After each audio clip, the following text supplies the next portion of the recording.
Hey, business owners, we know you know the importance of maximizing every dollar. With the Delta SkyMiles Reserve Business American Express card, you can make your expenses work just as hard as you. From afternoon coffee runs to stocking office supplies and even team dinners, you can earn miles on all your business expenses. Plus, you can earn 125,000 bonus miles for a limited time through October 29th. The Delta SkyMiles Reserve Business Card. If you travel, you know. Minimum spending requirements and terms apply. Offer ends October 29th, 2025. Who can we study that's going to help us do what we currently do, the best of our ability, and then obsolescence, which you want to avoid by innovation, seeing around the corner to say what's next so we can keep this train moving. Does anyone know what happened to Blockbuster Video? Welcome back, folks. We got a very special episode today. We have an amazing guest that I came across really by accident, but as he would say, no coincidence. But before we get into all that, how you doing, Walt? Man, I am good, my brother. I cannot complain. I'm still feeling grateful from the holidays. Just No doubt. glad to be here, man. Glad to be here with you. Glad to be connected with Mark today. And grateful for our listeners. Yes. I know we tell that Yes. to you people that are listening to us, wherever you're at in the U.S. or across the In the globe. world. Yeah. We appreciate you and we're grateful for you. So I just Yes. wanted to say that. How about you, man? How you doing? Absolutely. Nah, I like that. I just want to say we do love you. It's no joke. It's the few of you, not enough. I wish more of you would reach out on LinkedIn. And even if you got a complaint, like we want to hear the good, the bad, the ugly. We want to make this show better. And it's those little tidbits that push us through because we have full-time jobs. This is a passion for us. And yeah, we love you. Thank you so much for keep listening. We see you. Thank you. Today's guest is named Mark Mears. He wrote this great book called The Purposeful Growth Revolution, 4 Ways to Grow from Leader to Legacy Builder. Well, Again, really great. We'll get into more of that and all of it, hear all about him. But before that, man, let's get into some news. yes, let's do it. Mine's really be short and sweet. And I want to preface anything that I say by validate and check any resources that we give Fact you. check. Fact check it. Go to the official websites of any agency. Go to pay.org. Go to the irs.gov, your state site, whatever it is, to find out this information. But I found a site called onpay.com, and they had some federal and state payroll updates for 2025 that they're listing out there. I'm not going to go through all of them. Like they talk about the health FSA limit increasing. Okay. Okay. Went from 3,200 to 3,300. Oh, nice. Individual HSA limit is increasing from 4,150 to 4,300. Different things like that in there that they break down, and they have a map on the screen of the United States that you can click on your state, Ooh. and it will tell you if any updates are happening in your state or on the that's horizon dope. for 2025. So it's onpay.com. The link will be in the show notes. Just wanted to share that, and it's one of the many tools that we have out there. Yes. Shout out to Christina, her team over at Valor. She also has a great resource accessible for Yep. you and others. Check it out. Oh, dope. Love it, man. Thank you. Mine is coming from irs.gov. They put out, I'm on their email subscription, their email feed, and this is one of the tips that they sent out. And we always talk about cybersecurity, scams. We did it last year, and we'll do it every year because this is the holiday time is when scammers and hackers, and they really ramp up their efforts because folks are in the giving mood, but also not paying attention enough, right? They're overwhelmed with work and shopping and cooking and this and that and all the things that are happening during the holiday season. Oh, wait, I got my big eye glasses on. Hold on one second. Can Yeah, I go add ahead. something there, Brian? Because Absolutely, of course. a lot of times, especially for those of us in the U.S. or even maybe across the globe, Across the globe. that Yeah. may live paycheck to paycheck, during the holidays is when we consume and buy a lot, right? Yeah. So a lot of people get loans, payday advances. Oh, yes. And so Yes. when you sign up for those services, you get a lot of noise, and you may click on something saying, "Oh, you're approved." Yes. Especially if you apply through some site that doesn't have all the bells and whistles and security in place, and I'm so glad you're saying you know all what I'm that. saying? Yep. Like you can click on one of those things, and next thing taking you for the little bit that you do have, right? Yes. So Yes. just be careful about that. And you bring up something important as well for folks who can't do anything monetarily this season and may feel bad and click on that. Oh my gosh, I could afford that. Oh, wow. And again, like there, I think I probably speak for us both that there were Christmases we couldn't do anything. Yep. You know what I mean? You're getting hugs this year. You know what I mean? Right. Like we've been there, done that. And because of that, me and my wife have tried to like make it all conservative, make it very purposeful, no pun intended, for all of us out there. But for those who are shopping and online and things like that, IRS put out safety tips to remember during the holiday season and throughout the year, right? Time of year for online shopping. The Security Summit reminds taxpayers of some important steps to protect themselves and their information from data thieves. Shop, just like Walt said, shop at online sites with the web addresses that begin with HTTPS. The S stands for secure communications. Okay. Also look for a padlock icon in the browser window. Okay. Don't shop on unsecured public Wi-Fi in places like a mall or a restaurant. Ensure security software is updated on computers, tablets, and mobile phones. Watch out and help protect devices of family members who may not be technologically savvy. And that goes from young children to older adults to maybe you. I used to be really savvy once upon a time, but I feel it's slipping away because the technology is just going way faster than that we can all keep up with. Make sure antivirus software for computers have a feature stop malware and that there's a firewall enabled to prevent intrusions. If you don't know what these things are, take the time and look them up. Okay. Use strong, unique passwords for online accounts. Use multi-factor authentication whenever possible. So glad that they got rid of the 2FA. Like you couldn't say it, right? Like 2-factor. And then simple steps that can protect taxpayers as well, because right after the holiday season, what is it? It's time to prep for taxes, right? For most folks, they're starting to think about the next step. Oh, April 15th is going to come. So that's a few things for that is look out for phishing, or they even said smishing, phishing emails or SMS text messages known as smishing. Oh, a new word. Here we go. See? So I just learned this now. Clicking on, and my mom always calls me with these things. Oh, they're calling, and I'm like, don't touch it. Don't do anything. Spear phishing. This is a specific type of phishing scam that bypasses emailing large groups at organizations, instead identifying potential victims and delivering a more realistic email known as a lure. Okay. And this, I will shout out to finance folks, payroll folks, HR folks, because if they think you have the keys to the register or any access to the money, they are going to spear phish you. Okay. Clone phishing, a newer type of phishing scam that clones a real email message and resends it to original recipient, pretending to be the original sender.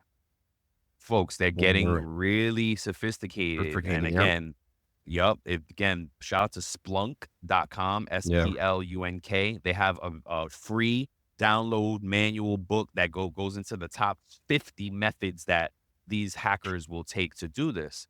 And then the last one is called whaling. Whaling attacks are very similar to spear phishing, except these attacks are generally targeted to leaders or executives with access to large amounts of information. This is probably the C-suite, organization or business. Whaling attacks can target people in payroll offices, human resource personnel, and financial office. So I take that, I stand corrected. Whaling is the one that they're going after us for. So please, this will be in the show notes. Go copy it, go look at it, right? Just a little tidbit that will help us get through the season, both holiday and the tax season.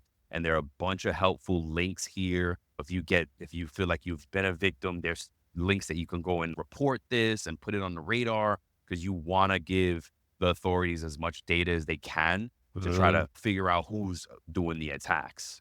Yeah. That was all I had for that, right? Yeah, let's pay the bills, man. Great. Yeah, man. Shout out to Time Track Go. It got me excited. I was like, wow, this is really good information. That's great. I get excited with the info. Sharing the info. We got to share it, man. Shout out to Time Track Go. If you're tired of messy timesheets and complicated time clock software, Time Track Go is an intuitive solution that makes managing employee hours simple and efficient. But don't take our word for it. Customers have given TimeTrack Go a 4.7 out of 5 stars on Capterra, and they have been awarded badges for best ease of use and best customer support again in 2024. That's right, again. And here are a few things that the customers are saying. Great value, best clock-in app on the market, great time clock for the modern office, intuitive and efficient, simple to use, priced right, and customer support is awesome. Nice. So to learn more about a simply better solution for time tracking, real-time reporting, PTO automation, those payroll integrations that we all love, or more, you want to go visit www.timetrackgo.com. That's TIMETRAK go.com and start your 14-day free trial today. Let's go. Let's go. Also, on lookout for, they're hosting webinars more often. So look out for that. Go onto their LinkedIn page because they're starting to host more webinars where folks can jump on and just learn more about the app without having to go through the trouble of booking a day and hit my calendar and do these, right? It's annoying sometimes to make these appointments. And even though you need it, you're like, oh, I gotta go jump through these hoops, right? When you want to just maybe jump on sometimes and let me look, no pressure, no salespeople beating down your door. And honestly, the folks over there are family. They're great. It's not even that type of environment with them, like with the sales and all that. Again, the customer support, the 4.7 out of 5, all the things that customers are saying, we know it firsthand. Before we even got involved with them like that, we pressure tested the app. We did try to break it and ask questions and all that. And then they came on the show, and then they're great guys. We're still, again, very in touch with them and talk to them all the time. And you got to go check out the show that we do, because I always talk about the wooden time clocks. Yeah. So as we move on today, folks, super excited. Today, we are thrilled to welcome Mark Mears to the podcast. Mark is a visionary business leader and self-proclaimed growth junkie with over 20 years of C-level leadership experience at world-class brands like PepsiCo, McDonald's, Frito-Lay, JCPenney, NBC Universal, and the Cheesecake Factory. Mark is passionate about transforming workplace dynamics during what many call the Great Resignation. He challenges us to reframe this period as the Great Repurposing, leveraging purpose-driven strategies to reignite engagement, drive innovation, and cultivate meaningful growth across teams and organizations. As the author of the best-selling book, The Purposeful Growth Revolution, Mark introduces us to the transformative power of his LEAF, L-E-A-F, framework for leadership, engagement, accountability, and fulfillment, helping individuals and organizations unlock their true potential. We can't wait to dive into Mark's insights and explore how to embrace purpose to achieve great things together. Welcome to the show, Mark Mears. Well, thanks for joining us today. How are you doing? Before we get into everything, give us a little bit about yourself and how you got to this point, and we'll dig into the book a little bit. First of all, Brian and William, it's so great to be with you, and appreciate the opportunity to have some good conversation and some fun along the way. I like to keep things light. And you do too. Give people a little something to smile about as well. And your first question certainly is a loaded one. How much time do we have? We got a little bit of time. I think, look, the way I've heard you speak already, I believe that you can craft a great answer in a short amount of time. All right. I think you got something about a marketing background. I think I heard about a little something like that. But it didn't start out that way. I grew up in Wichita, Kansas, and went to the University of Kansas, and thought I was going to be a lawyer. Oh, wow. And so you can't major in pre-law. So I asked around and said, well, what would be the right curriculum to prepare me, not only to get in law school, but succeed there as well as a lawyer after that? And they said, you're going to do a lot of reading, a lot of research, writing, presentations, and really a lot of critical thinking. I said, okay, great. Sounds good. What curriculum should I look to enroll in? at KU to prepare me for that. He said, "You thought about the School of Journalism and Mass Communications?" And I said, "No, tell me more." And they said, "Well, you're going to do a lot of those things there." So I got into the School of Journalism and Mass Communications. I did really well. And I was enjoying my marketing communications side of it on the mass communications more than the news editorial side. Not that there was anything wrong with that. That just wasn't what interested me. It was really about crafting communications based on the way people think and act. And I thought that was cool to bring psychology into communications. One thing led to another, and one of the professors I had was Dr. Tim Bankston, who became a mentor of mine and saw something in me that I didn't see in myself. He said, "Hey, are you sure you want to be a lawyer? I think you'd really be good in marketing." And I said, "Oh, no, I'm just doing this to get into law school." But I went out and talked to people that were either in law school, maybe recently out. Some even had their name on the letterhead. Nobody was having any fun. And nobody was encouraging me. So I set up another appointment with Dr. Bankston, and I said, "Tell me more about this grad school thing." And he said, "There's some really good schools. I think you should go to Northwestern." I asked him a couple other professors, and they said, "Illinois has got a good program. Texas has got a good program." And I got into all three. And Northwestern was my top choice because it's still to this day the very best program for marketing communications. As a matter of fact, the next mentor was a Dr.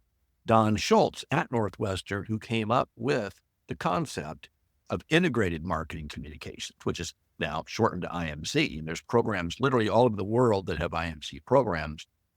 But I was able to learn at the feet of the master when it was just taking shape. And that then got me into marketing and became the foundation for my kind of ethos, or how I viewed building teams and building brands. And I always say that in that order because I love building teams, because if you don't have a good team, you're not going to build a great brand.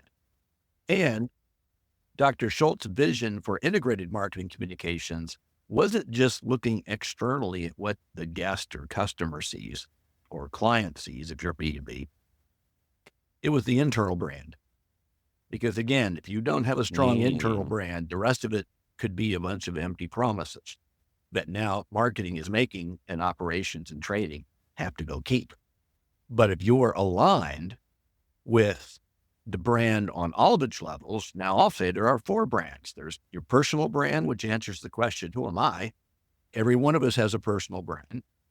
And we're more and more comfortable today in this new world of work being able to express it. Then there is the internal brand, which is the collective we, asking the question, what do we stand for? This is our vision, our mission, our values. And then it's the external brand that most people think is the brand, which is really just a value exchange. I don't care if you're in sales or marketing, but all it a value exchange. What do I get for what do I pay? But most importantly, how do I feel about that? And I don't care what industry you may be in. I'll say, until the zombies or robots or ChatGPT takes us away, The AI, we're all in the people business. And if we're in the people business, we have to be in the feelings business. We'll come back to that later. And then there is now the brand. That answers the question, do I belong here? So in this world of DEI, where people think diversity, equity, and inclusion are boxes to check, and they don't truly understand the power of diversity in creating a competitive and leverageable advantage for your firm. And I say, do I belong here? Because really belonging is the most important part of it. Diversity just gets us in the door. Equity gives us an equal voice. That's good. Inclusion gets us a seat at the table, better yet. But if we don't feel we belong, then we're likely not going to feel psychologically safe enough to be vulnerable enough to give of our very best. We're just going to be happy to be in the room where it happens. So I looked at the total brand in 4 parts: personal, internal, external, and employer brand, that all have to be aligned, like the 4-circle Venn diagram outlined in my book. It's not linear. We don't go from A to B to C to D. It's all got to be integrated, all revolving around purposeful growth. what's the purpose of our firm and how do we grow up into it as an aligned team? Amazing. I love the stuff that you just dropped some knowledge on us, and I'm taking Yeah. over, trying to take some copious notes to make sure I'm getting all this down. I'm gonna also purchase the book on Audible. I'm more of a listener than a reader myself, but I'm going to purchase it because Brian was really just telling me how impactful it's been for him so far, and he's only 6 or 7 chapters in, like you said. So You that know was what really you can do, William, is I just today announced on Giving Tuesday a special offer that if someone buys a copy of my book in any form, I will gift them a code for a free audiobook. Oh, And nice. if your partner, Brian, just bought one, all he has to do is go back to the thread that just went out today and post a picture, a little selfie of him with his book. What does it really take to lead with impact in today's ever-evolving world?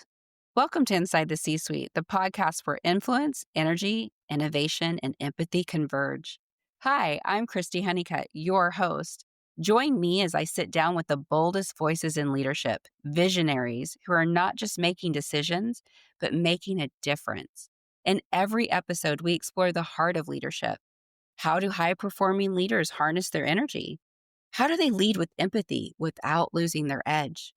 How do they turn disruption into innovation and pressure into purpose? You'll hear unfiltered stories of adversity, resilience, and the raw moments that shaped true influence. This isn't about perfection. It's about presence, passion, and the energetic exchange that fuels transformation. Inside the C-Suite is your invitation to lead from a deeper place with intention, connection, and courage. If you're ready to go beyond the surface and unlock what really moves leaders to action, hit subscribe and step inside. You can find us wherever you get your podcast fix. Inside the C-Suite, well, we're an energetic exchange. Let's lead with influence, live with energy, and create with empathy. And then he will qualify and I will DM him a code for the audiobook. Now he can keep it for himself, or if he's truly a good partner, he'll forward it on to you and that will be your Christmas present. How's that sound? There you go. That That's sounds great. That sounds score. great. Yes. Yep. It's Score. amazing that so many people, when I wrote the book, and I thought I'd never write one book, here I am working on my second, but said, Mark, I'm just not a reader. If you had it in an audiobook, I consume podcasts on my commute, or I listen to audiobooks when I'm on the road, on vacation, or wherever, or I'm out walking, or I just absorb it better that way. So I went and recorded one last year, and I thought writing a book was the hardest thing I'd ever done. Recording an audiobook Wow. was Oh, even you harder. did the audio yourself? Yeah, I did. Oh, that's and great. I wanted to complete the creative process. I didn't That's want great. some Goldie throat voice actor to do it, although given my voice, I should have. I think you got a great voice. But I wanted to Yeah. complete the process and say, you know what? I wrote every word. I had an editor for grammar, but I wrote every word in the book and I said every Praise word it. in the audiobook. And Amazing. whether it's right or it's wrong, it's good or it's bad, I own it. Thing. Actually pretty proud of the way it came out. I didn't mean to interrupt you, William. You were going to ask a question. No. No, I was good. I was just saying I'm taking copious notes, and I'm just excited to learn more about what's inside of the book. And I know, Brian, we do have some questions for you, but I know Brian's questions are first, and then I do have some questions for you lined up. So, Brian, you want to go ahead? Yeah, for sure. One of the first ones, I'm gonna go off a little track here, but because you said it, can you break down the brands for us again? Personal is easy to understand. It's you, it's us, right? Personal brand. Correct. Internal brand, do you mean in the internal brand in a company? Yeah. Is that company culture maybe? It is, but we're going to talk about the importance of words. Now, I got enough knowledge in my journalism and mass communications background to really dig into words. And I believe words matter. At KU, we had a legendary professor named John Bremner, whose specialty was editing, but he actually wrote a book called Words on Words. No way. And so he looked into the etymology of words and the meaning behind this and where they came from and why they're important. Sometimes how words are either misunderstood or often overused. And so one of those is culture. I believe that we have the ability to go better and do better than culture. You think about it, a culture may just be a place someone feels merely a part of. That's not bad. But a community is a word I prefer. A community is a place someone feels they belong in. Notice that word belong. If you feel you belong, think about the community you may be in, right? Whether it's your business community, whether it's your church, whether it's a sports team that you play on. But there are roles that you play where you feel valued as a member of the community. And when you feel valued, you tend to do better. You'll speak up and you'll give of your very best. The internal brand is a collection of all that, but it starts with the personal brand. I'm a little older than you guys. And back in my day, we were basically told, don't bring that weak crap in here. I don't want to hear about your personal life. I don't want to hear about you talking about, religion or politics. Just get your work done, keep your nose to the grindstone, and come back tomorrow and do it all again.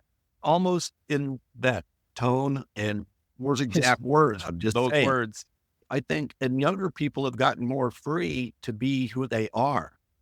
And you'll even hear certain coaches. I live in Kansas City, the home of the Kansas City Chiefs. And Andy Reid lets his players express their personality to a point. Most people see Travis Kelce today and they see him saying the right things. He was young in his career. He was a bit of a hothead. And we would push Andy just to the brink. We don't want to do that in the workplace, but we do want to express our personality because that's what makes us. Be authentic. When I talk about diversity, I talk about it in terms of total diversity. Well, what's that mean? Yes, thank you. What does that mean? Right? Because most people think diversity is what I refer to as outward diversity. It's maybe our gender, our race, creed, color, our political affiliation maybe, or our sexual orientation or preference maybe, our religious orientation or not maybe. But those things are part of who we are and part of where we come from, and they're very important. But you don't stop there. The inner diversity, now think of this as a bit of a kind of a yin-yang symbol, right? It's the melding of the two together that creates total diversity. Inner diversity is how we think and then how we share ideas that benefit the team. Because that's the only way you get true value out of diversity is if the team wins. And the team can't win if you're in the room where it happens and you've been given an equal voice and you don't use it, right? Because you maybe fear recrimination. What if I say something stupid and they throw me out of this room that I worked so hard to get into, right? So that's why if you build a community of belonging, people are going to feel safe to bring their best. Even if it's not the greatest idea, I've seen it. It could be, you know what? It's like the improv comedy group who uses an approach called yes and. Yes. And it could also be this. Oh, that just took an idea and made it better. But you were the catalyst that started that. And if you wouldn't have said what you said, who knows if we would have ever gotten to that big idea that could move businesses, that could help change careers and lives. And I think that's really the most important part is we as leaders have to be able to create communities where people feel they belong in, and not just cultures, which means maybe we bring in a food truck once a month, or maybe we have a happy hour, we celebrate birthdays. All those are good things. Don't get me wrong. That's not what I'm talking about. And to the whole love model that has become now the sequel to this book in a bit, because I really want to hit on that, but I want to make sure I go through the LEAP growth model and what is in the Purposeful Growth Revolution that you're reading now, because it really serves as the foundation for where is the future of work going? And how do we move someone from a doer to a manager, and a manager to a leader, and a leader to grow into a living legacy builder, where they have the ability to pay it backwards and help others along their growth journey? Absolutely. Love it. So one of the things that I wanted to ask is, what was one of the biggest lessons you learned working in the C-suite? Oh boy, there's so many. I think it molded and shaped my leadership style to be more of a servant leader, because I had some really great role models. And one of them was David Novak when he was the head of marketing at Pizza Hut, and I was in marketing and working with him. I never say anybody works for me. I say you work with me. And now I actually change it to say I work for you. And that's what a servant leader does. Okay. And let me break it down. Where does it come from? It has to start with humility. One thing I've learned in the C-suite, there's a lot of smart people, but I would never admit they were wrong. There's not a sense of humility. There's a sense of, I've got mine, I worked hard to get here, and I don't want to show a chink in my armor if I admit that maybe I was wrong on that decision or I made the wrong call in that situation. And so there's a lot of defensiveness and protectiveness instead of humility, which is, you know what?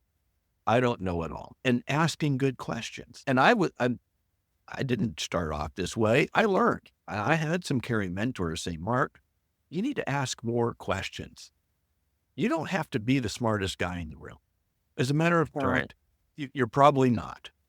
And they would be right. Don't act like you have to prove yourself. You've already got the job. Now what I want you to do is work well as a team. And if you work well as a team, you've got to be humble. And that doesn't just mean in an aw shucks way, self-deprecating way. That means the humility to know that I don't know it all, and I don't have to. I shouldn't, but I have to be willing to serve others. And by serving others, I'm getting the best out of them while they're getting the best out of me. And I have been in some tremendous C-suites. I will tell you, probably the best example was when I was the senior VP of marketing or chief marketing officer for the Cheesecake Factory. That was such a respectful culture. Everybody in that room cared deeply about the brand and the total brand. It's team members, it's guests, not customers, because words matter. And I learned that probably the hard way. David Overton, another mentor who's the founder and CEO and chairman of the Cheesecake Factory, he had people go through Ritz-Carlton training about ladies and gentlemen, serving ladies and gentlemen, because he said, we know we've got great food. We spend a lot of time perfecting our recipes, and nothing's ever good enough. Well, we have 2 different times a year that we launch new menu items. And they also take time out to refine and refresh existing recipes that he doesn't deem are as good as they can be. So that level of excellence that will never achieve it, that's where humility comes in. Here's a guy that is worth more money than you and I could even count, right? He doesn't have to work as hard as he does every day. But I know for a fact he's still doing it. And when I was there, he was well known for carrying around a stack of 4 or 5 different yellow pads, all with hand scratch notes on different areas of the business that could be improved. And I was able to learn from David Novak how to inspire people, that big ideas move businesses, and reward and recognition became his calling card. David Novak then became the co-founder and CEO of Yum Brands when Co divested the restaurant group, Pizza Hut, KFC, and Taco Bell. A big part of his leadership style was reward and recognition. And I remember back at Pizza Hut when I worked in that department, he had what was called the Silver Pan Award that was given out once a month to somebody in marketing that the values and came up with a big idea that moved the business. And I remember one month when I was called to the front of the room and he was telling everybody as to why I was selected that month to win the Silver Pan Award. It was a dinky little pan, probably didn't cost more than $2 or $3, but etched on that was my name and the month and all that kind of good stuff. I believe I still have it in my garage or box. It was that meaningful to me. So that when it became my turn to lead, then I use that same approach, reward and recognition. I will never measure up to David. He would take a picture of everybody. Now there was the Silver Pen Award became the Cheesehead Award for Pizza Hut, the Rubber Chicken Award for KFC, and I think the Sauce Packet Award for Taco Bell. And he took pictures with all the winners, but instead of just giving them to them, he proudly displayed them in his office in Louisville, Kentucky. And when he couldn't have any more room on the walls, he put them on the ceiling. And when he ran out of room on the ceiling, he put them up and down the hallways leading into his office. Wow. It became part of his leadership style, much like David Overton at the Cheesecake Factory. Leadership style was always reaching higher for excellence and challenging each of us. So those were the good things that I learned in the C-suite that I've incorporated into my own leadership style. And some days I'm better than others. But I also learned from some stinkers who were truly bosses. And I learned that's not who I wanted to be. Yep. So it's a little of both, actually, Brian, but mostly the good. And to me, that's what has now given me the impetus to want to pay it backward, to help others along their growth journey, avoid some of the stinkers that I had, grow into not only a leader, but a legacy builder. And that is how you will be measured. Nobody will remember what your revenue was in the third quarter of 2017. But American poet Maya Angelou once said, I've learned people will forget what you said. People will forget what you did, but people will never forget how you made them feel. Yep. And one of the satisfying aspects of looking back, and again, I made many mistakes along the way, but when I'll see somebody at a conference or someone will reach out to me and tell me that they remembered this or they appreciated this about what I did for them, most of the time I didn't remember it. But the point is, as a leader, you're always under a microscope. People are watching everything you do, everything you say, and they look up to you. And you have to earn it. That's why I say a boss is merely a title on a business card, temporary if you truly are a boss, right? Mhm. Look up the etymology of the word boss, and it's not pretty. So when people just throw it out like that, they don't truly understand the underpinnings of where it came from in history. And likewise, when you look at leader, it's a leader because that person has to earn it every single day, right? You don't get to call yourself a leader. It's how you show up and how you treat people. They will call you a leader. That's right. Well, that's awesome. Could I ask you a question here? I want to ask a question, Brian, because Yeah, go for it. you mentioned something, Mark, about paying it backwards. Paying it backward. Yeah. Can you please explain what that is? Can you do it? Yeah, it's again, one of those phrases that most people will say, Mark, isn't it pay it forward? I think there was even a bad movie with Adam Sandler back in the 90s called Pay It Forward, right? Yeah. So it's in lexicon, commonly used, but I like to look at things almost like looking at light through a prism. And if you twist it a different way, you'll get a different light pattern. And so where it came to me as an epiphany was, not only am I a growth junkie, I love growth in all of its forms, but I'm a coffee junkie. And other than my favorite local coffee shop, Shoutout, I'm a huge Starbucks fan. I have been literally since it started years and years ago. And when I go to Starbucks, I'll go through the drive-through and I'll pay for the car behind me.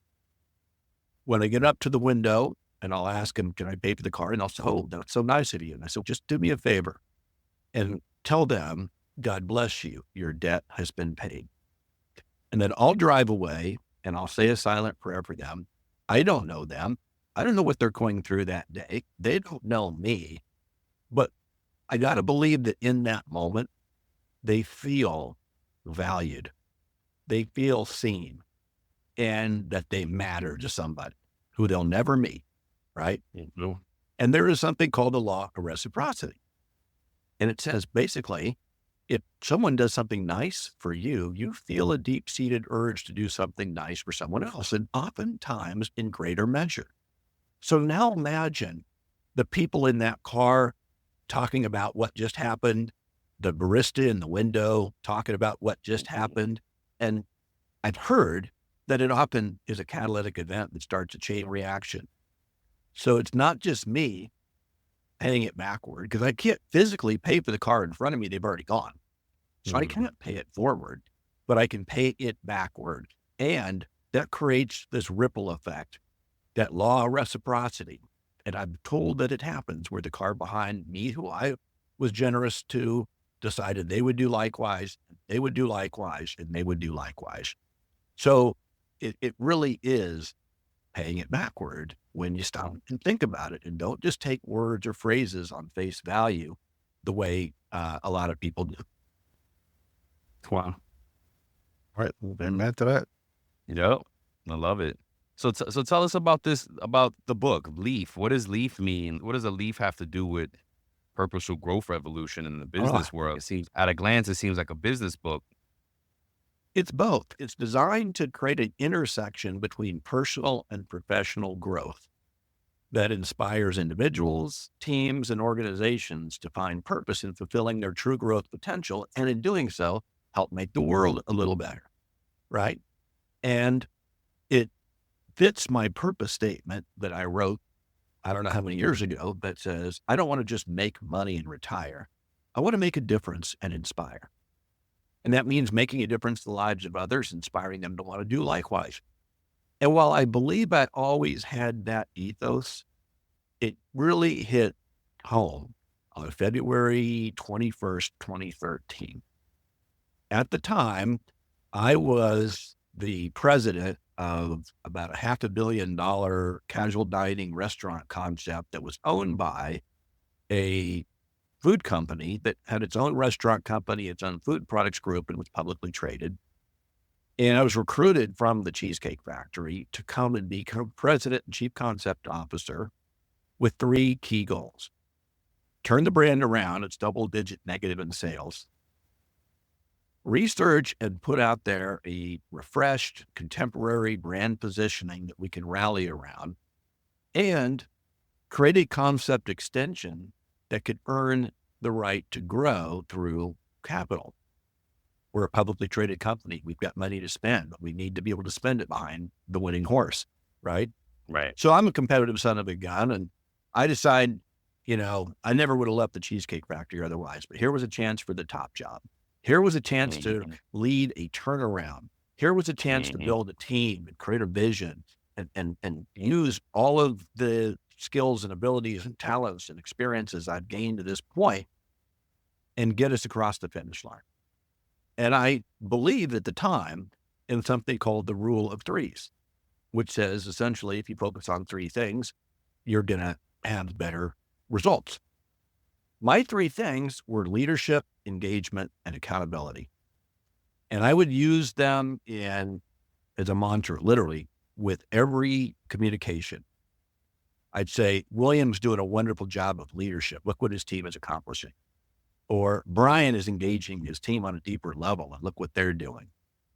Or William is holding his team accountable for results, and look what they're doing to turn around sales in their restaurants, right? Leadership, engagement, and accountability. Everybody knew it. It was part of my own recognition and reward platform, and it was working until I got a fateful call from the CEO who said, Mark, the board has decided to move in a different direction. Instead of giving you the capital to grow that we promised you when we recruited you from the Cheesecake Factory, and you promised other people who joined the team, they feel like you guys have turned this around faster than they thought, and they want to strike while the iron's hot. But don't worry, you're going to lead the sales process. And if we don't find the right buyer or don't get the right multiple, we're going to keep the brand and nothing's going to change. This episode is brought to you by Indeed. When your computer breaks, you don't wait for it to magically start working again. You fix the problem. So why wait to hire the people your company desperately needs? Use Indeed's sponsored jobs to hire top talent fast. And even better, you only pay for results. There's no need to wait. Speed up your hiring with a $75 sponsored job credit at Indeed.com/podcast. Terms and conditions apply. And I'm like, oh, okay. Oh, and you can't tell anybody. So this was in Southern California. The offices were in Orange County. I lived in Valencia. So if you know anything about LA, it's huge, right? That part you do know, but you may not know where Valencia is. It's north of downtown, and Orange County is south and west of downtown. So this would have been a 2-hour and 15, 2-hour and 30-minute commute each way. Couldn't do that. And I decided I'm committed to this opportunity. I will get a hotel. There was a Hilton right across the street from John Wayne Airport and literally catty corner to our offices. So Sunday night, after dinner and putting the kids to bed, I would drive down to the hotel, work a long day, Monday, Tuesday, and Wednesday and Thursday. And about the time rush hour abated somewhat, which it hardly ever does, but before road construction, which is key, I learned, it's worse than road construction because they're shutting down lanes, right? Because that's when they do road constructions at night. I would then come home that Thursday night and be around for my family Friday, Saturday, and Sunday. That's when I wasn't in Ohio where the parent company was based, traveling there for board meetings, conference calls, follow-up meetings, you name it, or in one of our 145 restaurants in 24 states. Wow. So what I learned through this process was, a sacrifice is being made, but look what we're doing. Isn't this a noble, career-defining moment if we succeed? And we did. Everything we were asked to do, we accomplished. We turned the brand around within 2 years, double-digit negative sales to positive. We crafted a brand new brand positioning that was contemporary, that we all could rally around, new menu, new uniforms, new design, decor. And we put a concept extension that created a new growth platform for the future.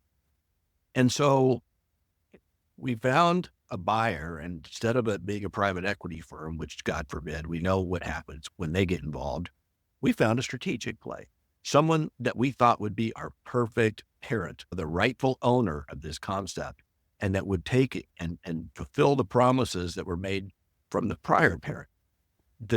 After a long courtship, the deal closed on a Friday. We're drinking champagne, celebrating over the weekend. Monday morning at 8:00, I'm scheduled to meet with the new CEO to plot our new future together. At 8:05, I'm out the door. We've decided to move in a different direction. I'm like, what, over the weekend? Unbelievable. As I get 5 minutes to grab whatever I can, throw it in the box, and have my assistant throw the rest in a box and send it to me later. But I'm like, wow. Well, again, this was February 21st, 2013, just a little over 10 years ago. And at the end of February in Southern California, not other places, certainly, not Kansas City where I live, that's about the time the first signs of spring start to emerge. And after a fitful night of sleep, I take the dog out back to do his business. And in the backyard, we had a fig tree that was barren from the 4 or 5 or 6 weeks of winter that we do get in Southern California. And guys, as God is my witness, as the sun was coming up over the wall in that backyard, it shone on that fig tree. And on the end of one branch was this tiny little green sprig of a leaf just starting to emerge. And I got this epiphany right then that a leaf is a symbol of growth and rebirth. And I took the dog inside because this was bugging me. All of a sudden, you know how you hear it's always darkest before the dawn?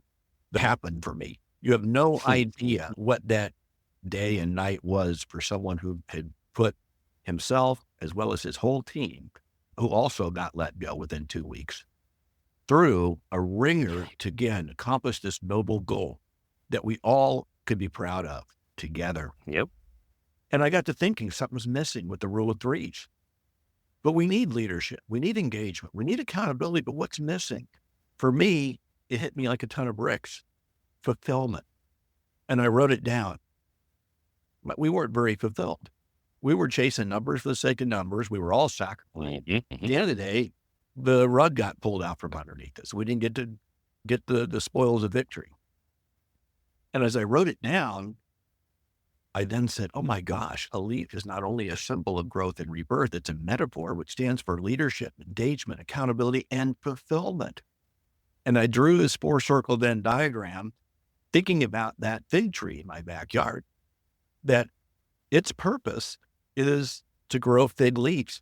As we all learned probably in middle school, I might have been asleep that day, but I think I remember that all growth happens through the leaf of a plant or a tree through the magic of photosynthesis.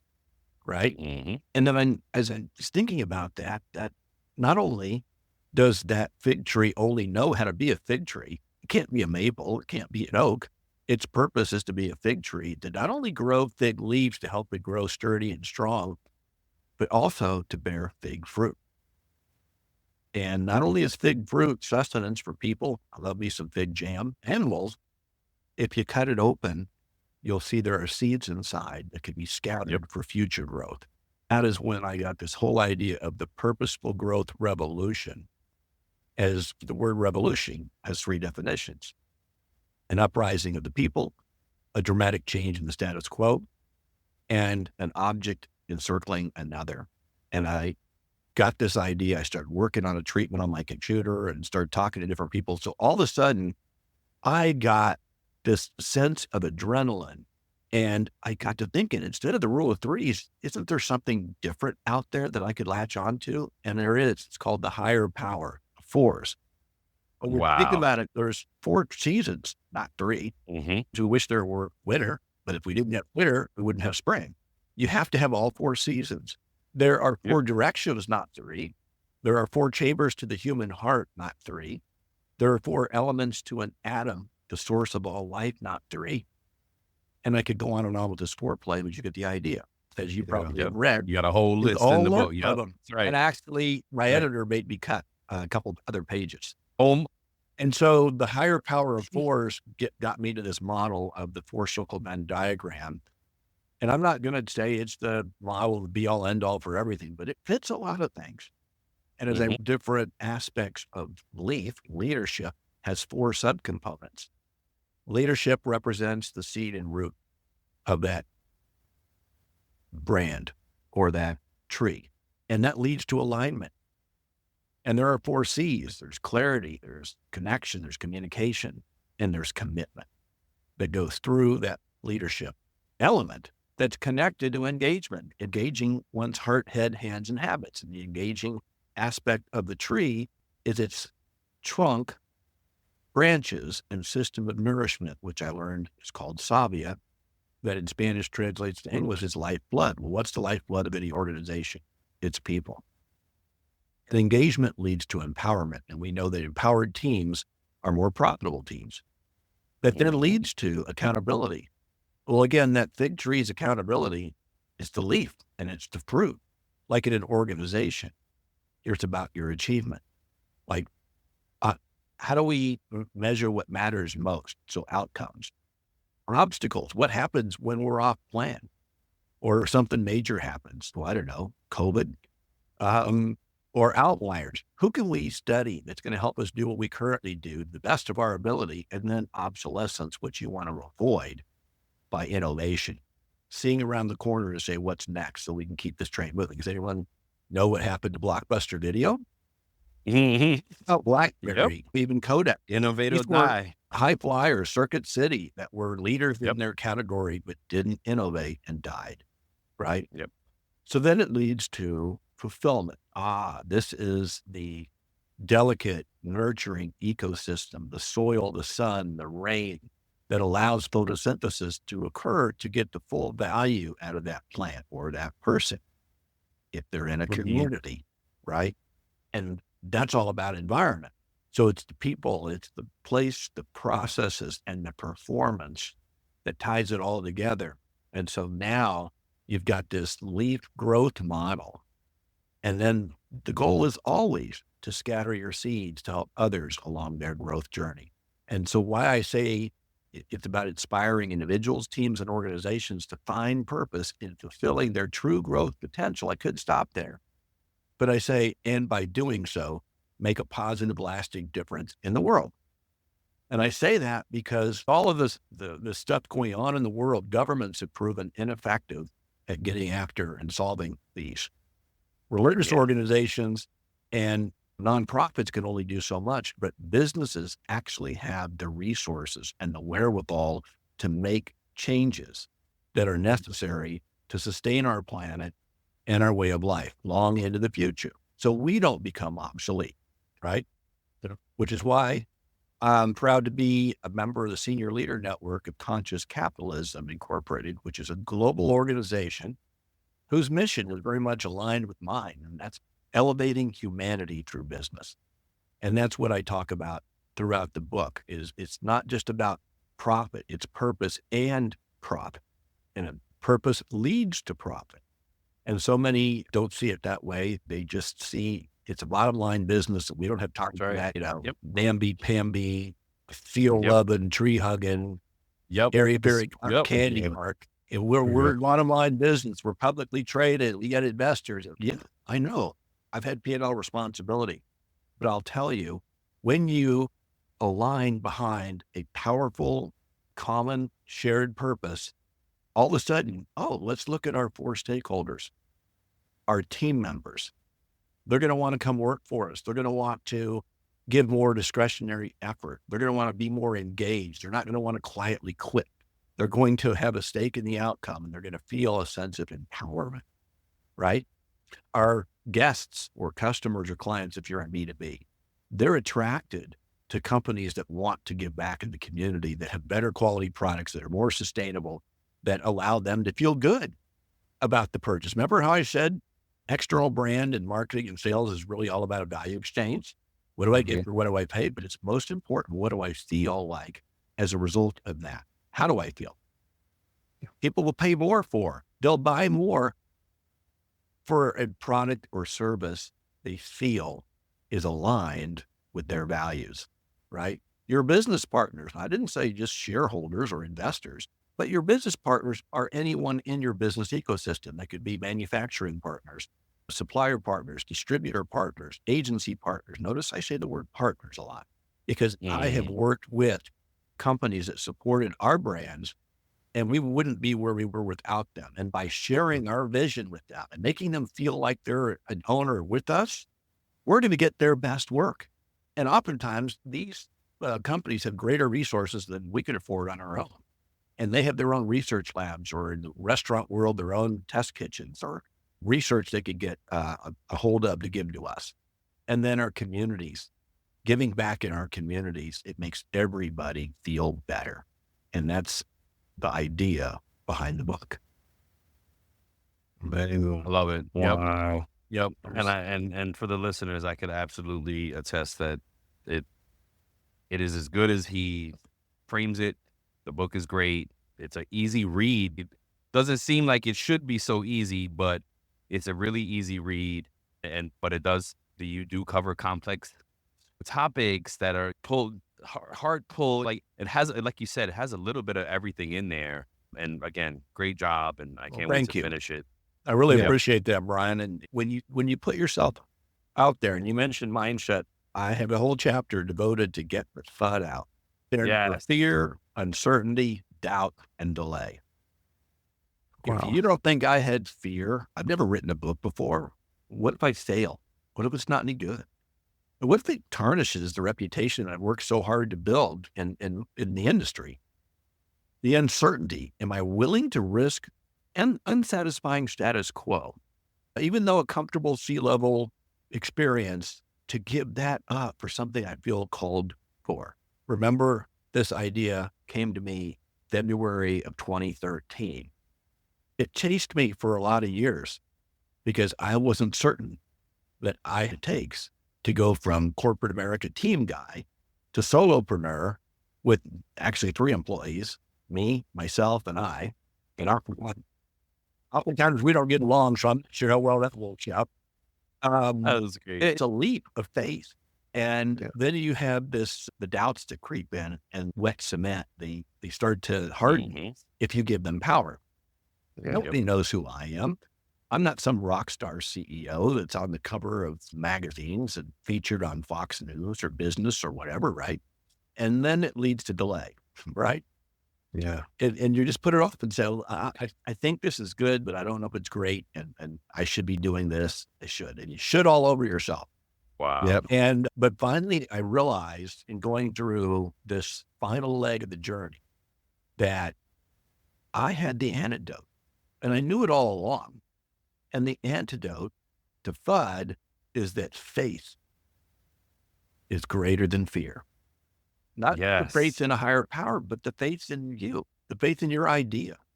And then hope is greater than uncertainty. It's said that hope is not a strategy. I think it's BS. I think hope with action is. You don't take action, you're just dreaming, and then you're right. It's not good. But hope of that richly imagined future. So for all of you who are entrepreneurs out there, maybe you've gone through the same FUD. How do you picture your life to look like at some point in the future? And then what actions do you have to take every day to get there? Knowing it's not a linear straight ahead line. It's going to zig, it's going to zag. You're going to go 2 steps forward, 3 steps back, 3 steps forward, 2 steps back. I know, I did it, right?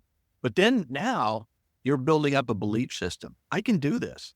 I am worthy of success. I no longer have those doubts that creep in the back of my voice. Or if I do, I know how to get myself out of the funk, right? Out of the FUD. And that's to take action. Indeed, purposeful action will overcome the paralysis of delay.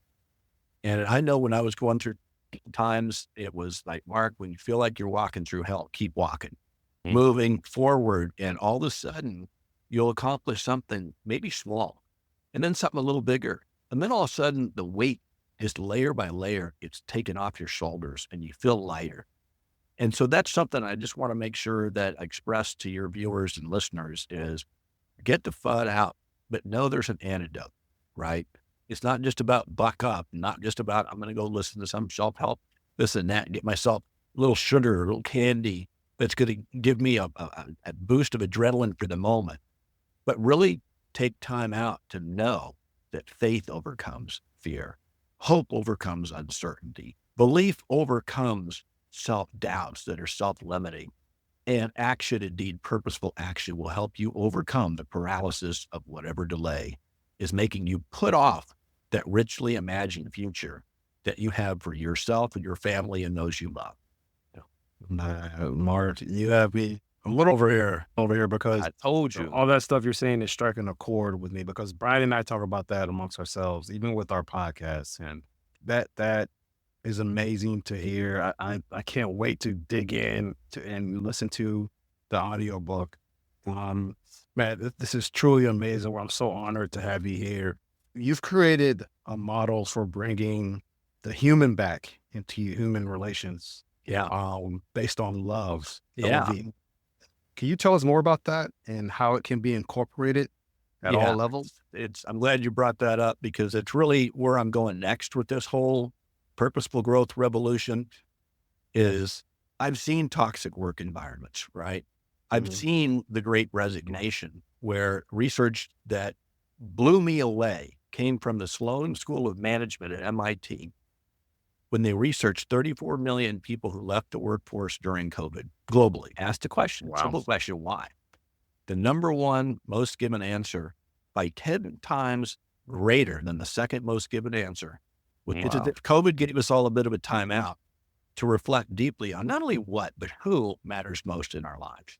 So whether you got COVID yourself, maybe a family member was hospitalized, or God forbid, someone you know died. I do. And I know that it gave me pause to reflect on my mortality and say, what am I going to stand for? What boundaries am I going to set going forward? Because I don't want to just go back to the same status quo. I want to do something different. I want my life to have more meaning. And so now we're seeing research, and specifically among millennials and Gen Z, according to Deloitte, who just published a study this in the summer, saying nearly 90% of them want purpose at work. And so this really fueled my idea for what can we do to put the human back in human resources? I say, all we need is love. And people look at me funny. And I'm like, no, not the kind of love that's going to get you a quick call from HR and escort by security. What I'm talking. The Greeks have 8 different definitions for love. And you probably know that eros is more sexual love and philos is more, we got the word Philadelphia from philos, which means brotherly love, right? And agape is unconditional love. So what I'm talking about more is the philos, which is this notion of listen, observe, value, and empower. So I broke down love, just like I broke down Leaf, into a 4-circle Venn diagram. And I went and studied the Gallup State of the Global Workplace studies that come out every year. And in the last several years, they're touting the fact that engagement is at historically low levels. Again, what the kids are calling quiet quitting, right? And now with hybrid and remote workplaces, we don't have the same dynamic at work. And so it's easier for someone to check out for a while. And so the goal is, why would they want to? According to Gallup's millions and millions of responses, again, all over the world, it comes down to some pretty basic humanistic traits and situations. The number 1 through, 6 or 7 reasons why people are lacking engagement, and about 50% at any given time are actively looking to leave their current employer. Yeah. If you are a leader in that organization, how's that going to make you feel? And if you realize the cost that goes into not only the cost of having to replace somebody through recruiting and hiring, and training and recognition, reward, and retaining and all that, but what about the lost productivity costs? Gallup suggests that nearly $9 trillion with a T dollars in gross domestic product globally is unrealized because of lack of engagement. I think that's terrible. So I went and studied what are the other factors that they cite as lack of engagement. Lack of connection to purpose and mission at work. Lack of feeling cared about at work. Lack of the ability to do what I do best. Lack of clarity as to what I'm supposed to do on the front end, and lack of frequent feedback to let me know how I'm doing throughout the process. And on. I'm like, those are fixable. Well, how do we fix it?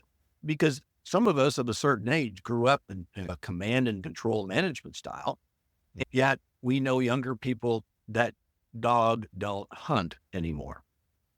So what's going to have to change? They're going to change because now they have more options. The gig economy, they can do a number of different things that we didn't have the opportunity to do. We tolerated it because that's just the way it was. Now they're saying, I'm not tolerating that old, tired, toxic command and control management style. They're looking for a more humanistic, more relational leadership style that will benefit all 4 stakeholders who I mentioned earlier. So listening is the first step, though. Even though it's not linear, you need to be able to listen to your team member. Notice I didn't say employee because words matter. Those of you who ever growing up, you know what I'm talking about. Or maybe you were in a band or orchestra or choral. When you have a role to play, that it makes you feel more dutiful to the person on your right and your left. You want to make sure you don't let the team down, right? If you're an employee, it's easy to feel like just a faceless, nameless employee ID number. But by listening to somebody, if you're the leader, not a boss, a leader, you're listening to what they're saying with empathy and understanding, but you're also listening for what they're not saying. It would be naive to think that people aren't maybe going through something outside of work that may impact the quality of their performance at work.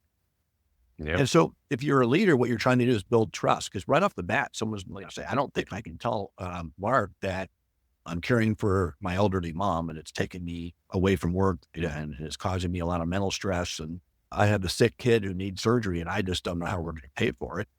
Possibly I'm going through a relationship issue and it's really making me struggle at work.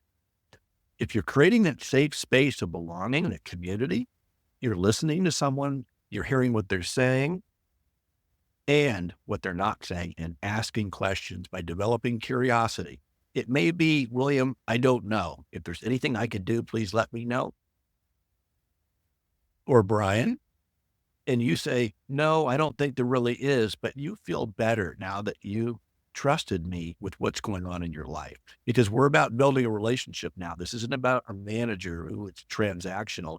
This is about a leader and it's relational. And if they're truly a legacy builder, that means it'll be transformational. Here's what I'm saying. If I work for a manager or a boss, I'm going to say, I must obey you.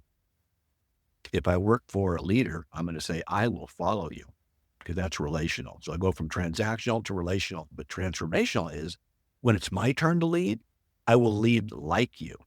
Remember those mentors I talked about earlier in our show with me? So I want to be that kind of leader that someone wants to willingly follow, not just dutifully salute and execute, but someone who wants to hopefully lead even better than me when it's their turn to lead. So now imagine if I have 4, 5, 6 direct reports. See the multiple ripple effects? That's what I mean by transformational. That's how we're going to get rid of the tired, old, ineffective command and control management style and transform our workplaces into a more relational, humanistic leadership style. So I'm listening and I'm observing. I mentioned Andy Reid before. He doesn't wait for the end of the season like we do with the performance appraisal, which I hate that word appraisal. It sounds like you're a piece of real estate. Yeah, real estate. Yep. He's coming on the practice field, in the team room, in the film rooms, for games, during games, halftime, after games, right? And so observing means coaching, encouraging, mentoring, even critiquing in real time. People want to know, how am I doing, right? Are you clear on what I'm supposed to be doing? And you've told me, or are you holding me to a standard you really haven't told me, but you're going to ding me when it comes to review time, which is a gotcha that a lot of people go through. I've been through it. And then it becomes, maybe this is going to impact your ability to earn a bonus in a bonus pool, or to get a raise of a certain level, because there's only so much money in the raise pile, or only so much money in the bonus. And I got an end of the year gotcha. Instead of observing, mentoring, coaching in real time. And then value is so important, because when you feel valued, more than just fair and equitable compensation and benefits, that's the green space, and even reward and recognition for when I do something well, that's good too. But when you value something, guys, don't you want to invest in it? Don't you want to grow it? Like in an investment. Okay, hey, I could put my money in under the mattress and it's not going to grow interest, but at least it's safe. Or I could invest it in things that I have seen historically will multiply that money. And people are the same way. By investing them, it may be that you're saying, hey, William, you mentioned something about AI and curiosity about AI. There's a conference that's going on in the Bay Area, and I think it would be really good if you went there and learned a little bit more, and then came back and talked to us about how we can invest in some of those techniques to help improve productivity or even job satisfaction at work. Ultimately, you now feel that you're valued, but you're not just a faceless, nameless employee ID number, but you are a valuable member of the team with a role to play, and now the ability to learn and grow, which is what I said earlier that Gallup says are dissatisfiers. I don't feel like I have the ability to learn and grow. And then empower, the E. This is the best of all. We could stop at LOB, but think about this. I don't know about you guys, but when I learned to ride a bike, I remember one birthday, I got this beautiful royal blue Schwinn Stingray bike that had a banana seat, handlebars, mag back wheel, the whole 9 yards. But I had training wheels because I wasn't ready to ride it by myself just yet. But I would tool around the neighborhood because I couldn't fall because I had the training wheels on, right? But I remember one Saturday morning, my dad woke me up and said, son, it's time to take the training wheels off. Are you ready? And one part of me wanted to be really ready because I want to be like the big kids, right? That's right. Going to be doing something I've never done before. So he takes me out in the garage and get the bike out, and he's taking the training wheels off. And all the while he's talking to me, he's reassuring, I know you can do this. Here's what you do. And then we get on the sidewalk, and he's not just telling me what to do. He's holding onto the bike with me, walking with me, talking, and saying, remember, you got to keep pedaling. And if you start to wobble a little bit, don't overcorrect because you're gonna fall.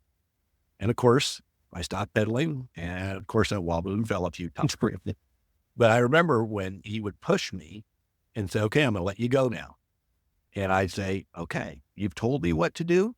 You've walked alongside me. It ran alongside me as I do it. It's up to me to now do what I'm capable of doing and what you've taught me.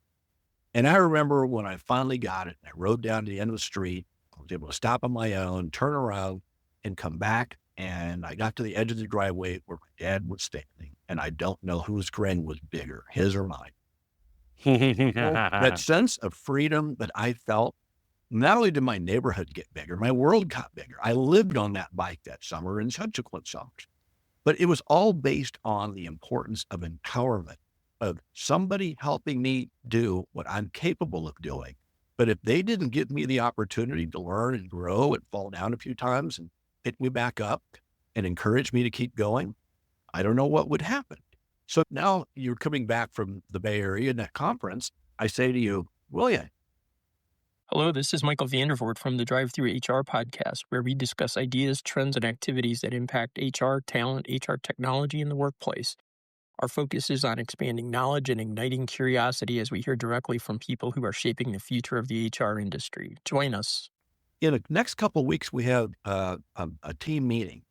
Would you be open to putting together a presentation for the team that could outline some ideas that you learned that could maybe help make our respective jobs more productive and maybe more satisfying? All of a sudden now you go, wow, yeah. And I say, as your leader, what do you need from me? Are there resources that you need?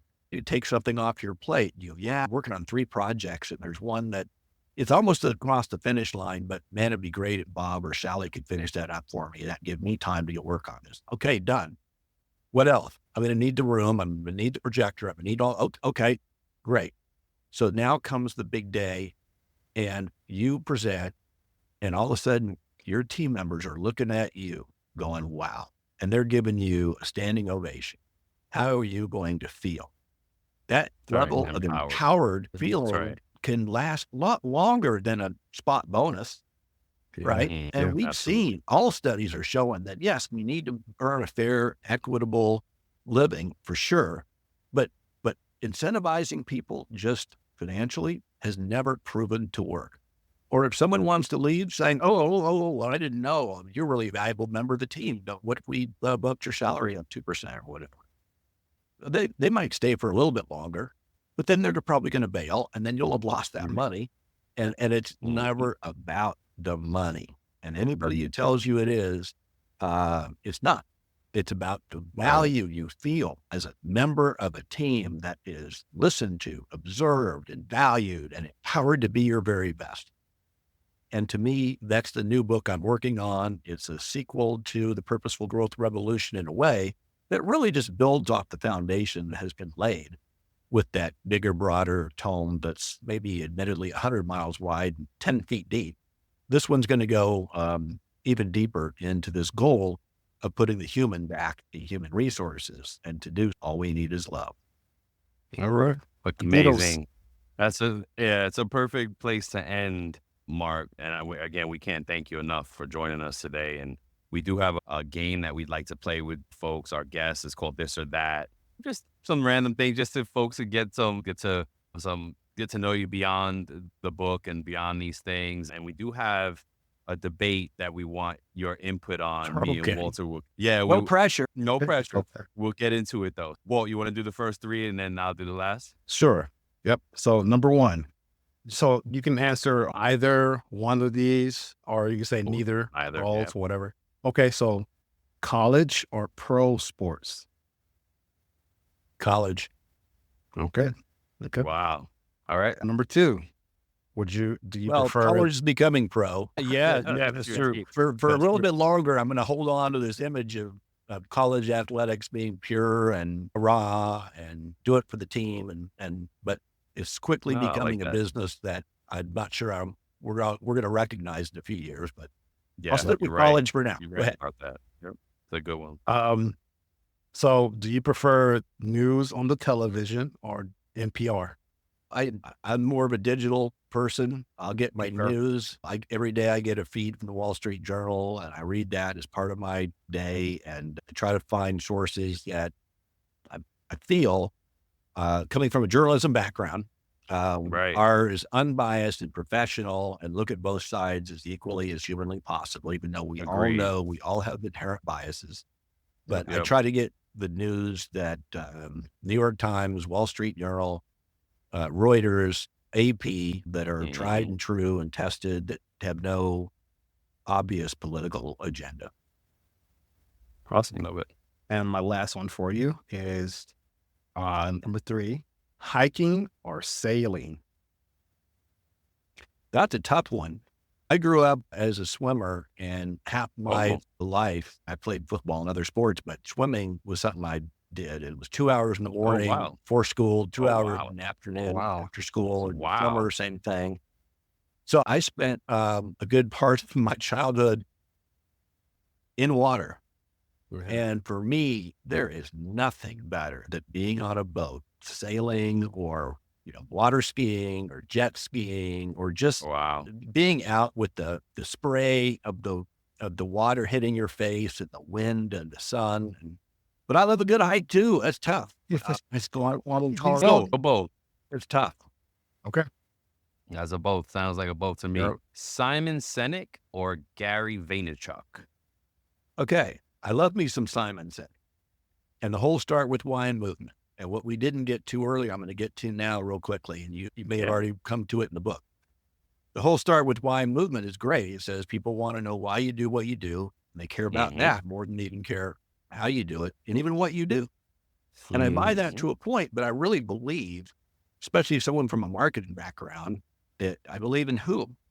We should start with who, and specifically who do you serve? And to me, there are 4 realms of service: personal, relational, professional, and spiritual.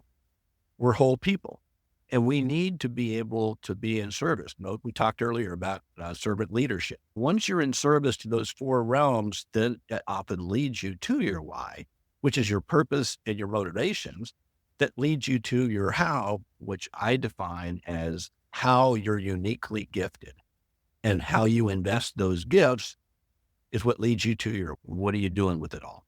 What results do you get? So it's tough to argue that he's a brilliant guy, but I think he missed something that I find personally very obvious. And I think Gary is someone who just keeps it real. There's no pretense. There's no fluff. It's here's what I've learned. Here's what I think. Here's what I know. Here's what I don't know. And I want to share it with you because I want you to be better as a result. I'm going to lean towards Gary. Okay. All right. So did I win? No. No, that's coming after this. Don't worry. It's a good one. You're going to love it. Me and Walt were debating something before we, as a preparation. And we're like, no, I was like, you know what? That's the question. Hold on. David or Samson? David. Easy. I knew you were going to say that. Easy. Yep. You think about a young shepherd boy, all against the Philistines, and all of the older people in the tribe were like, we're taking this guy on. And you got Goliath going, come on, give me your best shot. And David says, I'll do it. And he had faith.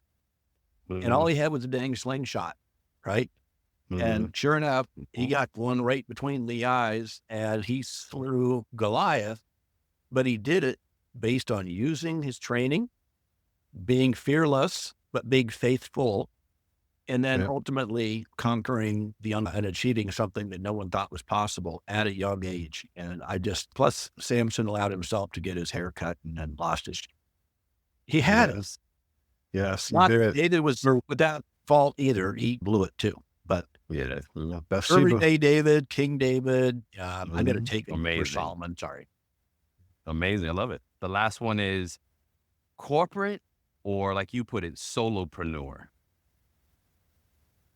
I'm going to be honest, guys. I'm still working into this whole solopreneur thing because I was a corporate America team guy for 30 years. And when you strike out on a new path, you've got to give yourself grace. I didn't do it. I'm a type A++, serial achiever, and still recovering perfectionist. And I thought, well, I'll just slay this. I've written this book and I'll just do this and I'll do that and I'll build this brand and this personal brand. And it's happening, but it's just not as fast as I was expecting because I'm doing something I'd never done before. And so when you talk about humility, I've been humbled like you wouldn't believe. But it's been in a good way because it's helped me understand that I need to rely on people. I've met people such as yourselves who I've been able to learn from and grow with. God's put people in my path every single day that have helped me along my journey. And so when I talk about paying it backward, there are countless people who've paid it backward to help me along mine. I would start with corporate team guy, but I'll tell you what's really fulfilling is when you are on a podcast like this, and you feel like what you're saying and sharing is going to make a difference in the lives of people that you will never meet. And it fit more perfectly my purpose statement, which is I don't want to just make money and retire. I want to make a difference and inspire. And then say, Yes.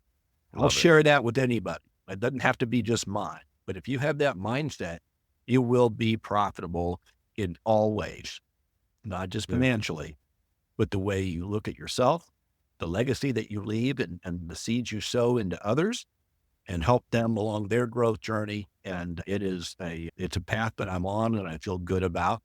You should. I got to keep moving forward along that path, though, guys. So thank you for this platform. I really, please keep going. Please keep going. Thank you for being on. Please keep going. What me and Walt were at, so we always end the show with a question to just get some between passion and purpose.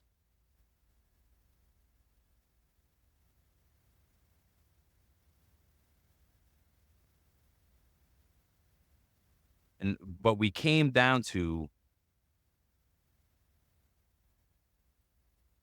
your purpose is your passion, but also your passion is your purpose.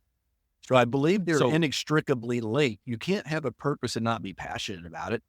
God doesn't do that to people. He gives us gifts that be sowed in our heart. That this is your passion, but also your passion.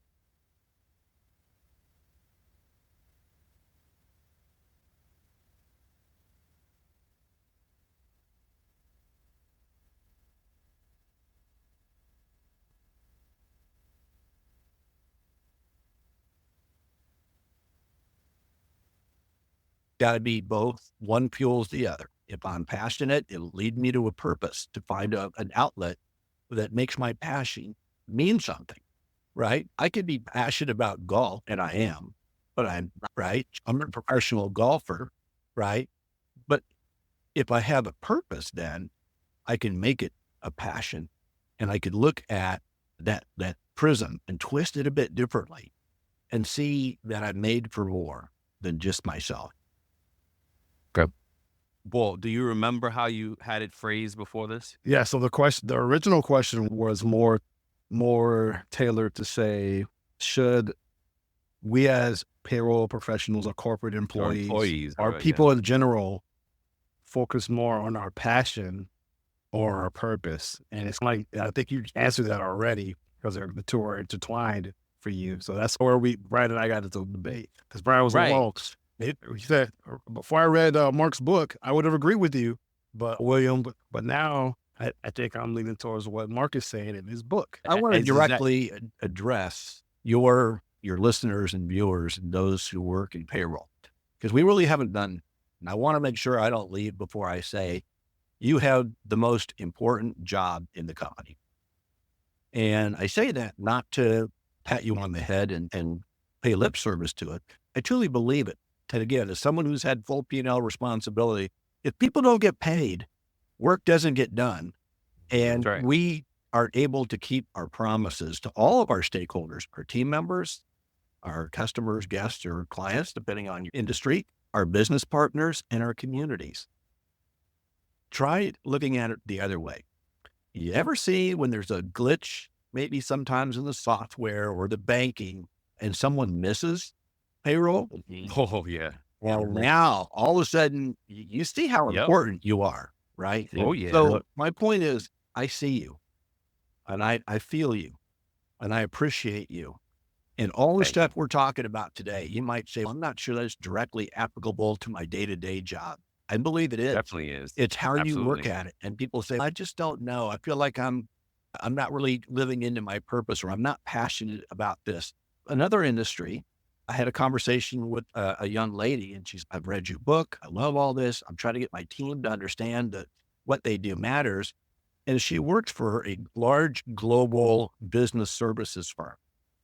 And her job and her team's job is serving as marketing for the sales team. And I said, can you give me an example of some of your clients? If there's so-and-so, Pfizer, and so-so. Oh, wait, stop. You mean to tell me Pfizer is one of your clients? This is a few years ago. That is on the forefront of COVID vaccines. Now, your team is supporting the sales function that allows those people to do their jobs better, more efficiently, more productively. You're part of the solution of a cure, or at least the ability to mitigate the damage of COVID, right? And she all of a sudden brightened up and said, "Oh my God, Mark, I've never thought of it that way before." And she went back and talked to her team, and they had the best meeting they've had in a while. And she said engagement has risen. Everybody feels like they now see a bigger, part of their job and the ecosystem that they're a part of and the important role they play. And the same thing I'll say is for payroll. If people don't get paid, work doesn't get done, right? And if work doesn't get done, nobody achieves their goals. And what you do matters. It matters a ton. And I just want to say thank you. Oh, no, thank So you that, very Mark. much. And I didn't address it specifically because being that I've dug in already, this is applicable to everyone, period. I think you can do any show, any platform that's out there because it's applicable. Yeah. It's across everything. But thank you for addressing our folks. Our payroll folks know that we're passionate about serving them and bringing the best show we can. We actually don't veer from payroll often, right? I think you're like the second guest that we've had that is not specifically a payroll person. And I wouldn't have had you come on if I didn't think it could be applicable, right? Because we've promised our listeners that we will be wardens and diligent to the product that we put out for them. So I stand behind it 100%, and it's applicable.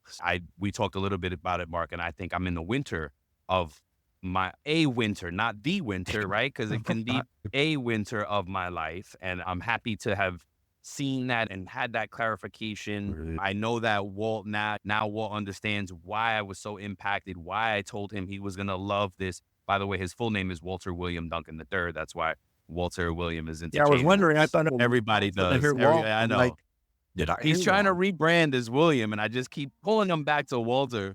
But yeah, I can't thank you enough, and I look forward to following the journey and keeping on the next book. And yeah, man, keep going. Thank you very much. Well, my pleasure. And remember, you got to send me a pic with your book. Yes, and that way you can gift William the audio book, and it'll be a great testimonial also. And yes, I look forward to hearing, William, what you think when you have a chance to dig into it yourself. And it's been a pleasure meeting you both. I can tell we're like-hearted, and being like-hearted leaders is so different than being like-minded, which just means we think alike. That's how we have a lot of division in our country, right? People that think alike and stay. But when you're like-hearted, you have the ability to listen and understand where other people are coming from. You may not agree with it, but you at least have an opportunity to listen and understand. And to me, that makes all the difference for us as human beings. So thank you guys. I really appreciate it. Thank you, Mark. Likewise. It's been amazing. It's been amazing. My pleasure. We'll leave it there. And as always, folks, we love you. Before we sign off, here are a couple quick things. Don't forget to follow It's About Payroll on LinkedIn, and It's About Your Paycheck on Facebook and TikTok. Thank you for being part of our payroll community, and thank you for being a part of this journey with us. Until the next time, keep learning, keep growing, and most importantly, keep going.